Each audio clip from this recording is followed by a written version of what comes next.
At 11, Venezuela vote. Tens of thousands of Venezuelans in South Florida showed up at polling sites to reject the government's plan to rewrite the Constitution.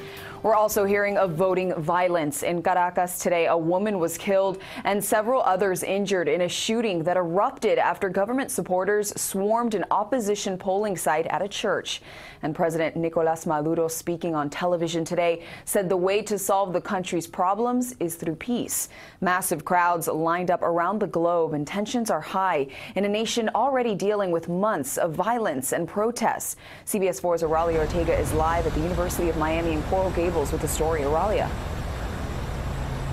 Vanessa, so many Venezuelans turned out to cast their symbolic votes that places like this one had to actually stay open for a couple of hours after officially closing. And even as late as 7 o'clock this evening, we saw people arriving here to try to cast their ballots.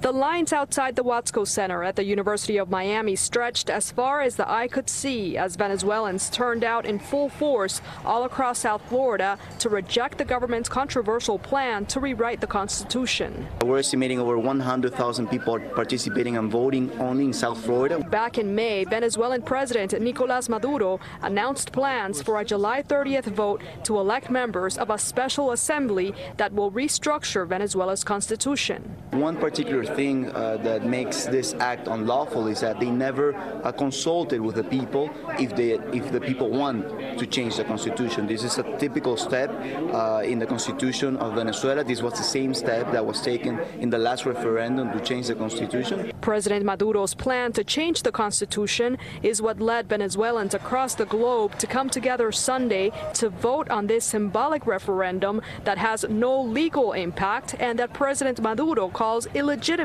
How does this government dare to even say illegitimate when they have a process in 15 days that it's completely out of the Constitution? For the past several months, Venezuelans have taken to the streets in opposition of President Maduro. Voters across the 7 different voting locations in South Florida are hoping the turnout sends a message to the Venezuelan government to listen to the people and end the violent clashes that have claimed dozens of lives. It's been 20 years already and we haven't had that freedom, so that's what I'm here for, voting for my country. I'm tired of hearing stories of my family and my friends getting hurt, things that they can't find what they need in a supermarket, the fact that there's no medicine for the old people that are sick in the hospitals, the fact that everybody's out there fighting the national government that's being oppressive because we can't be free. Organizers say results are expected to be announced sometime tomorrow. Again, the vote is not legally binding, and President Maduro says he will not recognize it. Live in Coral Gables, Oralia Ortega, CBS 4 News Tonight.